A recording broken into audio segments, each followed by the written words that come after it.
दोस्तों आज एक ग्लोबल पावर के तौर पर इंडिया का राइज अनडाउटेडली 21st सेंचुरी में हासिल किया एक इम्पॉर्टेंट माइलस्टोन है। इकोनॉमी से लेकर डिफेंस और इंफॉर्मेशन टेक्नोलॉजी जैसे लगभग हर सेक्टर में इंडिया तेजी से तरक्की कर रहा है। हाल ही में हमारा देश यूके को पीछे छोड़ दुनिया की 5th लार्जेस्ट इकोनॉमी भी बन चुका है और एक्सपर्ट्स के मुताबिक 1.4 बिलियन आबादी वाला हिंदुस्तान साल 2027 में जर्मनी को और ईयर 2029 में जापान को ओवरटेक कर दुनिया की 3rd लार्जेस्ट इकोनॉमी के तौर पर इमर्ज कर सकता है। लेकिन इस तेजी और तरक्की की राह पर चलते हुए भी हमने अपने रिच कल्चर, ट्रेडिशन और वैल्यूज को बनाए रखा। फिर चाहे बात दुनिया को योग का ज्ञान देने की हो या फिर किसी जरूरतमंद देश को सस्ती जेनरिक मेडिसिन पहुंचाने की, इंडिया हमेशा दुनिया के सामने एक powerful nation with a soft power mindset का मिसाल पेश करता आया है।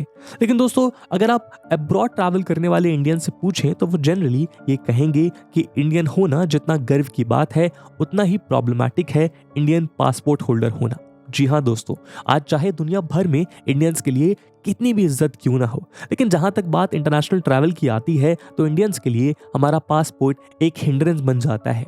दोस्तों ये बात तो आप सब जानते ही होंगे कि इंटरनेशनल ट्रैवल के लिए पासपोर्ट और वीजा दो सबसे इंपॉर्टेंट डॉक्यूमेंट्स होते हैं। जहां पासपोर्ट एक इंपॉर्टेंट सिटीजनशिप और आइडेंटिटी प्रूफ होता है, वहीं वीजा यानी विजिटर्स इंटरनेशनल स्टे एडमिशन किसी फॉरेन कंट्री में स्टे करने के लिए टेम्परेरी अथॉरिटी प्रोवाइड करता है। लेकिन वीजा तभी नेसेसरी है जब आप किसी ऐसे कंट्री में एंटर कर रहे हो जिसके साथ आपकी कंट्री का कोई वीजा पॉलिसी एग्रीमेंट साइन नहीं हो। वैसे तो आज ज्यादातर कंट्रीज वीजा पॉलिसी और एग्रीमेंट्स में शामिल हैं, जिसके चलते उनके citizens across borders freely travel कर सकते हैं। उदाहरण के तौर पर आज हमारा एशियाई मुल्क जापान 193 कंट्रीज के साथ वीजा फ्री एक्सेस एंजॉय करता है, वहीं यूरोपियन देश जर्मनी 190 कंट्रीज के साथ। लेकिन इंडिया के लिए ऐसा नहीं है और इसीलिए इंडियन पासपोर्ट होल्डर्स को काफी कॉम्प्लेक्स और डिफिकल्ट वीजा प्रोसीजर से गुजरना पड़ता है, जिसका अंदाजा आप वेस्टर्न कंट्रीज के एम्बेसीज के बाहर खड़े लंबे कतार को देखकर लगा सकते हैं। अगर हम आंकड़ों पर नजर डालें तो जहां पिछले साल इंडियन पासपोर्ट 58 देशों में वीजा फ्री एक्सेस एंजॉय करता था, वहीं इस साल वो 67 देशों में कर पाएगा। Cook Island, Fiji, Samoa, Iran, Armenia, Jordan, Albania, Serbia, Trinidad and Tobago, British Virgin Island, Bhutan, Nepal, Thailand, Bolivia, Mauritius और इथियोपिया कुछ कंट्रीज हैं जहां Indian passport holders visa on arrival access कर पाएंगे। इनफैक्ट हेनले पासपोर्ट इंडेक्स में India का low ranking country होना उसकी इस वीकनेस को और भी ग्लेरिंग बना देता है। 2022 का लेटेस्ट क्वार्टर में हेनली पासपोर्ट इंडेक्स में भले ही इंडिया की 87th पोजीशन पिछली रैंकिंग के मुकाबले इंप्रूव्ड हो, लेकिन फिर भी एक मेजर पावर के लिए ये काफी नहीं है। तो आखिर इंडियन पासपोर्ट के इस वीक परफॉर्मेंस की वजह क्या है? क्या इसके लिए इंडिया खुद जिम्मेदार है या फिर कहीं ना कहीं इंटरनेशनल सिस्टम में एक इनइक्वालिटी को परपेचुएट किया जा रहा है? दोस्तों आज के हमारे इस वीडियो डिस्कशन में हम इंडियन पासपोर्ट से जुड़े ऐसे ही कई सवालों पर चर्चा करेंगे। लेकिन आगे बढ़ने से पहले मैं आपको बता दूं कि इस वीडियो की इंपॉर्टेंस यूपीएससी मेंस के GS2 के IR सेक्शन के लिहाज से काफी ज्यादा है। इसके बारे में हम वीडियो के अंत में और भी बात करेंगे, पर फिलहाल के लिए अपने डिस्कशन को हम आगे बढ़ाते हैं। दोस्तों यूपीएससी की तैयारी फुटबॉल वर्ल्ड कप के फाइनल के जैसे होती है। जीत दर्ज करी तो पूरी दुनिया आपके लिए शोर मचाती है, पर कोई ये नहीं जानना चाहता कि उस टीम के हर एक खिलाड़ी ने न जाने कितने वक्त पहले से उस एक मैच के लिए तैयारी करनी शुरू कर दी थी, उस एक मैच के लिए कितना त्याग करा। जितनी जल्दी एक खिलाड़ी अपने गोल को तय करके तैयारी करने लग जाता है, उतना ही ज्यादा वो खिलाड़ी अपने फाइनल मैच में रेडी रहता है। And same goes with UPSC. आप जितनी जल्दी तैयारी चालू कर देंगे, आपके पास एक अपर हैंड होगा एग्जाम की कॉम्प्लेक्सिटीज को उतने ही अच्छे से टैकल करने का। और इसी अपर हैंड को प्रोवाइड कराने के लिए स्टडी IQ लेकर आया है साल की आखिरी और सबसे बड़ी सेल को, जिसके अंतर्गत आपको 2024 के लिए पहला UPSC pre plus mains live foundation batch मिलेगा मात्र और मात्र 17,499 की सुपर डिस्काउंटेड प्राइस पे, अगर आप AG live coupon code use करते हैं।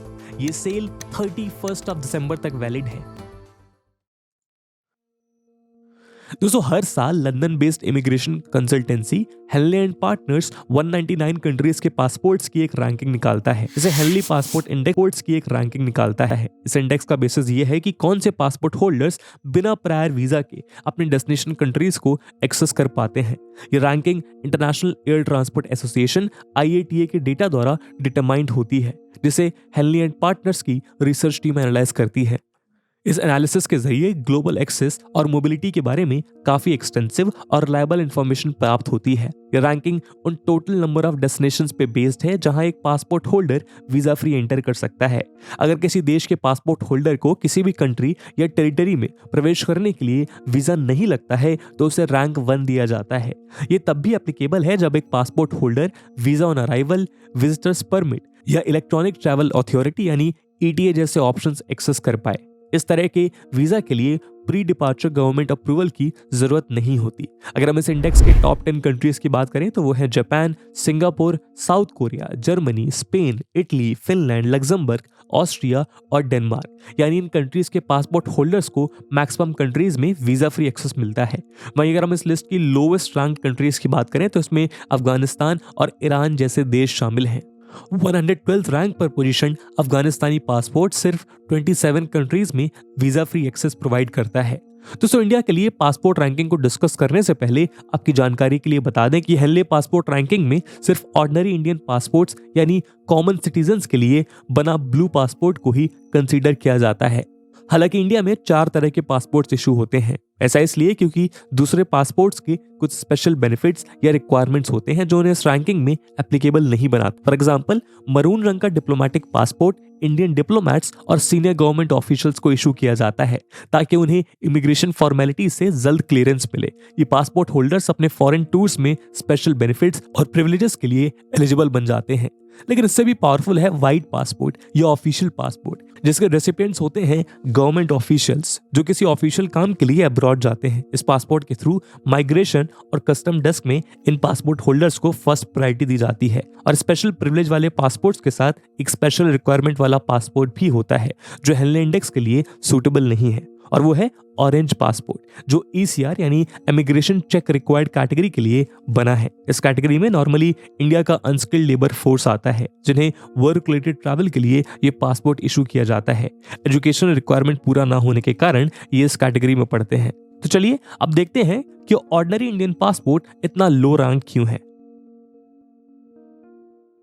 दोस्तों, दरअसल पिछले 17 सालों में पासपोर्ट पावर रैंकिंग में इंडिया की जर्नी काफी टफ रही है। 2006 में इस ग्लोबल इंडेक्स में इंडिया 71st पोजीशन पर था, जहां वो 25 देशों में वीजा फ्री एक्सेस एंजॉय करता था। आज 2022 में उसकी पोजीशन 87 है और वो 67 देशों में वीजा फ्री एक्सेस एंजॉय करता है। अगर बीते कुछ सालों के डेटा को एनालाइज किया जाए तो हम ये समझ में आएगा कि भले ही इंडिया की रैंकिंग अनस्टेबल रही है, लेकिन अपने पासपोर्ट पावर में उसने एक अपवर्ड ट्रैजेक्टरी मेंटेन करी है। इसका मतलब है कि इंडिया का पासपोर्ट स्ट्रेंथ तो बढ़ा है, लेकिन दूसरी कंट्रीज के साथ कंपटीशन में वो पीछे रह गया।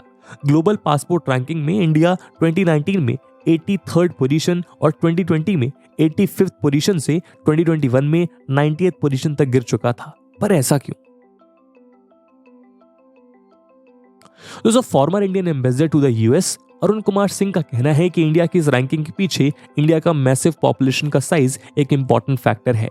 VFS ग्लोबल नाम की एक वीजा सर्विस कंपनी के head of business development Chris Dix explain करते हैं कि इंडिया में वीजा एप्लीकेशंस हॉलिडे सीजन के दौरान 20,000 पर डे के आसपास रहता है। इतने high numbers of applications naturally एक बैकलॉग क्रिएट करते हैं, जिसके कारण इंडिया का पासपोर्ट रैंकिंग इफेक्ट होता है। और क्योंकि इंडिया का पॉपुलेशन साइज बहुत ज्यादा है, इसलिए यहाँ से स्किल्ड और अनस्किल्ड माइग्रेशन दोनों का ही नंबर हाई होता है। ऐसे में ये इंडिविजुअल कंट्रीज के अपने रीजंस होते हैं कि वो किस हद तक लोगों को परमिट इशू करे।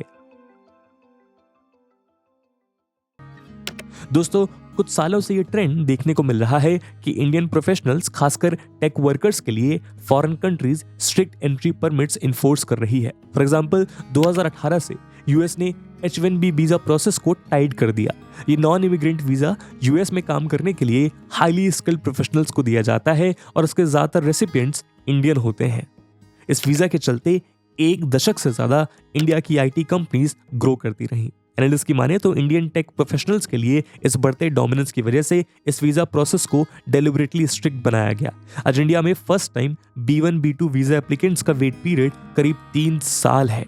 और सिर्फ यूएसए ही नहीं, बल्कि कई और ऐसे कंट्रीज हैं जो इंडियन टेक वर्कर्स के एंट्री पर रिस्ट्रिक्शंस लगाते हैं। जैसे यूके ने भी अपने इमिग्रेशन लॉस को रिवाइज करते हुए नवंबर 2016 में नए वीजा रूल्स अनाउंस किए। इसके मुताबिक टीयर 2 इंट्रा कंपनी ट्रांसफर यानी आईसीटी कैटेगरी में अप्लाई करने वालों के लिए एक हायर सैलरी थ्रेशोल्ड को सेट किया गया। इस कैटेगरी के अंडर इंडियन टेक कंपनीज उनके वर्कर्स को यूके ले जाती हैं। हाईली स्किल्ड फॉरेन वर्कर्स के प्रति ये एंग्जाइटी कई इंस्टेंसेस में झलकती है। फॉर एग्जांपल 2018 में हाईली स्किल्ड माइग्रेंट्स का एक ग्रुप यूके होम ऑफिस के बाहर प्रदर्शन करने लगा। यूरोपियन यूनियन के बाहर देशों से आए करीब 1000 डॉक्टर्स, इंजीनियर्स, आईटी प्रोफेशनल्स और टीचर्स इस प्रोटेस्ट में शामिल थे, जिनकी मांग ये थी कि यूके होम ऑफिस ब्रिटेन में रहने के लिए उनके इंडेफिनिट लीव एप्लीकेशंस को एक्सेप्ट कर ले। ऐसा ही एक ट्रेंड ऑस्ट्रेलिया में देखा गया, जहां की सरकार ने स्किल्ड ओवरसीज वर्कर्स का सब क्लास 457 वीजा कैटेगरी को ब्लॉक कर दिया। ऑस्ट्रेलिया आने का ये इंडियंस के लिए सबसे पॉपुलर रूट था और इस वीजा को अवेल करने वाले 22% वर्कर्स इंडियंस थे। इसको बदलकर एक नया temporary skill shortage visa introduce किया गया, जो 457 वीजा कैटेगरी के मुकाबले काफी रिस्ट्रिक्टिव है। इसके अलावा न्यूजीलैंड और सिंगापुर जैसे देश जो इंडियंस के लिए पॉपुलर डेस्टिनेशन थे, वो भी अपने वीजा रूल्स टाइटन करते हुए नजर आए। वैसे तो local economic pressures, rising unemployment और इमिग्रेंट्स को लेकर कल्चरल इश्यूज के चलते डेवलप्ड कंट्रीज अपने वीजा नॉर्म्स को टाइट कर रही हैं। लेकिन इसके पीछे एक मेजर फैक्टर ये भी है कि इंडियन प्रोफेशनल्स को as a major threat to local jobs की नजर से देखा जा रहा है। ऊपर से नेशंस के इस बढ़ते प्रोटेक्शनिस्ट टेंडेंसीज के साथ साथ कोविड पैंडेमिक के चलते क्रॉस बॉर्डर मोबिलिटी और भी हर्ट हुई है। दोस्तों, एक्सपर्ट्स के मुताबिक अगर इंडिया की एवरेज मोबिलिटी स्कोर के रीजंस को एक्सप्लोर किया जाए तो पैंडेमिक एक सिग्निफिकेंट फैक्टर बन के सामने आया है। माइग्रेशन पॉलिसी इंस्टीट्यूट के सीनियर एनालिस्ट जूलिया गेलेट के मुताबिक पीक पैंडेमिक समय में ट्रैवल मोरेटोरियम्स और हायरिंग फ्रीजेस के चलते हजारों वीजा एप्लीकेशंस बैकलॉग में चले गए। यूएस स्टेट डिपार्टमेंट का कहना है कि स्टाफ शॉर्टेज को रेक्टिफाई करने की कोशिश कर रहा है, जिससे बैकलॉग प्रॉब्लम को मिटाया जा सके। लेकिन गेलेट का कहना है कि ये एक लंबी चलने वाली प्रोसेस होगी। इस क्राइसिस का अंदाजा आप इस बात से लगा सकते हैं कि चेन्नई और हैदराबाद जैसे शहरों में टूरिस्ट वीजा इंटरव्यू का वेट टाइम 999 डेज का है, जो 2 महीनों के ग्लोबल मीडियन वेट टाइम से कहीं ज्यादा है। यही नहीं, कई ऐसे कॉन्सुलेट्स हैं जो सिर्फ इमरजेंसी टूरिस्ट वीजास का अपॉइंटमेंट एक्सेप्ट कर रहे हैं। इंडियन पासपोर्ट होल्डर की वीजा प्रॉब्लम के मामले में कुछ एक्सपर्ट्स एक और इश्यू को हाईलाइट करते हैं, और वो है इंडिया में लैक ऑफ डुअल सिटीजनशिप का ऑप्शन।